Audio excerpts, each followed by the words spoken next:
Guitarland. This is my first video in a while because I've moved house and I've been busy setting up this new studio. I finally got that done, so now I can start making some music again and making a few videos too, because they're great fun to do. And in this video I'm really excited, really pumped to talk about this new offering from Ibanez, and it's the Ibanez Junior Jem. And this is a very affordable budget version of the famous Stevie Vai Jem signature guitar line that's been going for about 30 years now.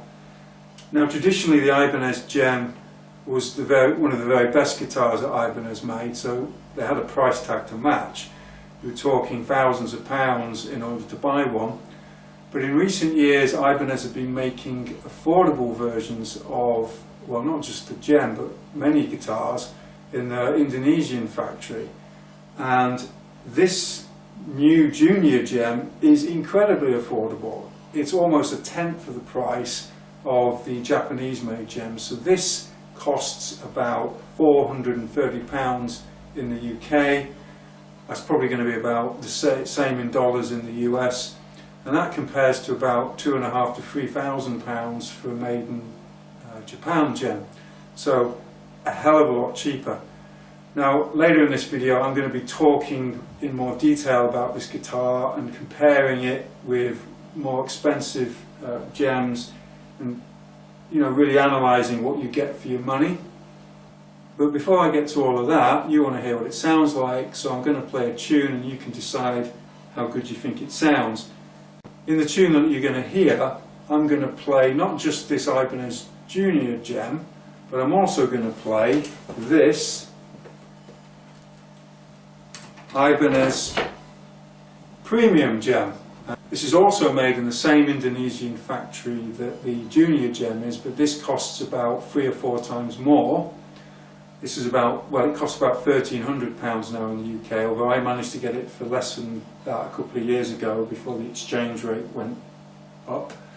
And this is the best guitar, best Jem that they're making in this Indonesian factory, and this is on a par quality wise with the Japanese made Jems. Oh my god, it's awesome!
So I think you'll agree, this Junior Jem sounds pretty good. I mean, it's hard to distinguish it from a Jem that costs an awful lot more, certainly in terms of tone and sound, quality of sound.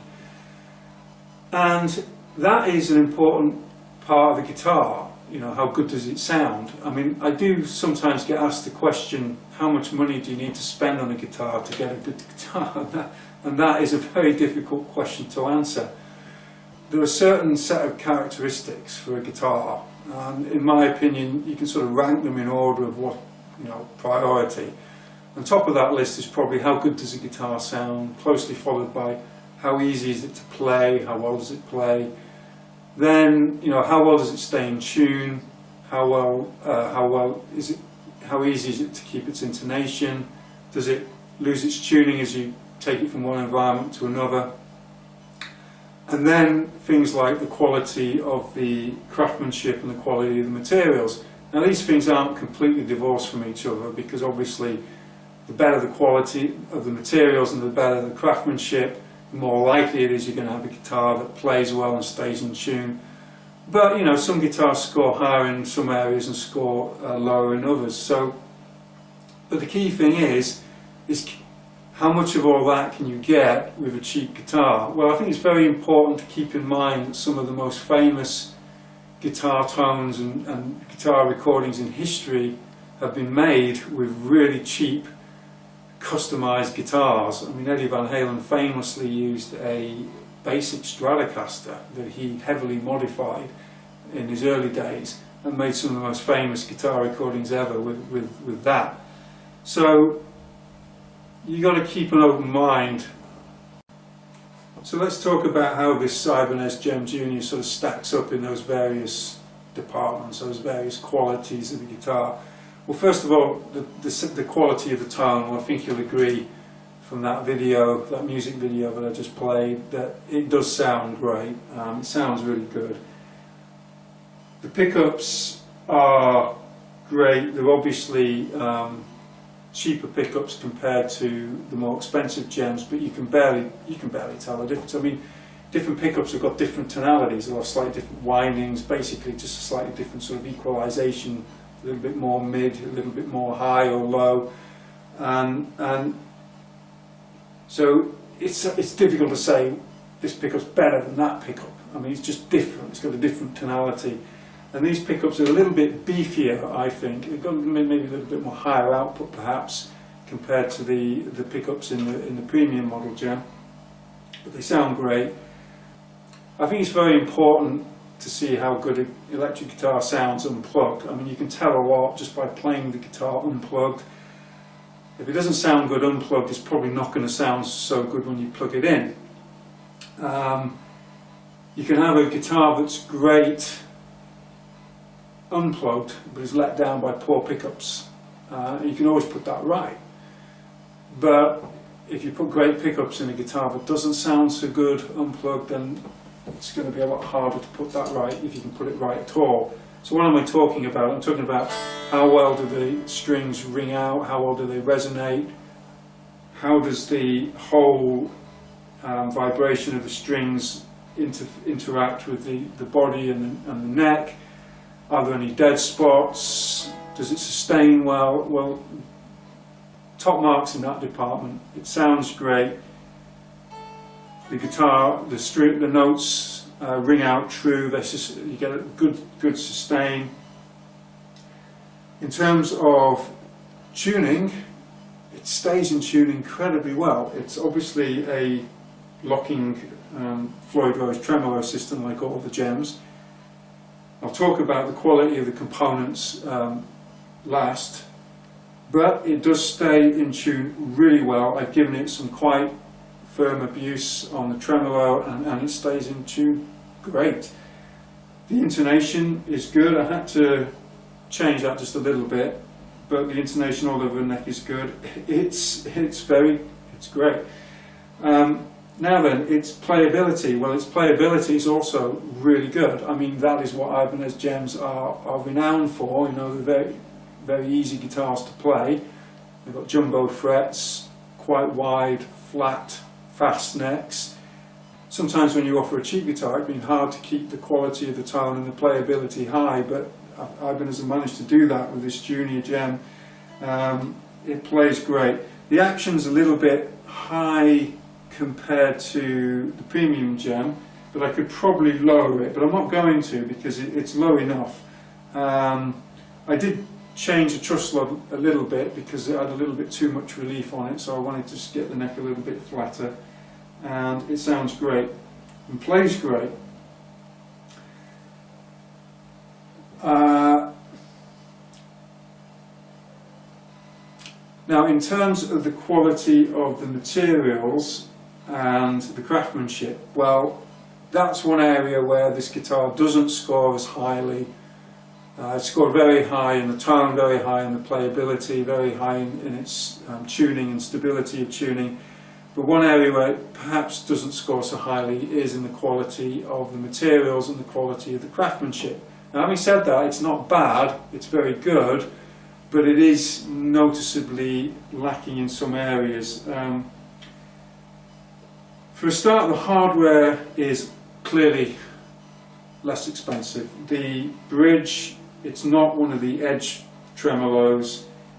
It's more like a standard Floyd Rose type design. So clearly that's going to save a lot of money because an Ibanez edge tremolo is about £200.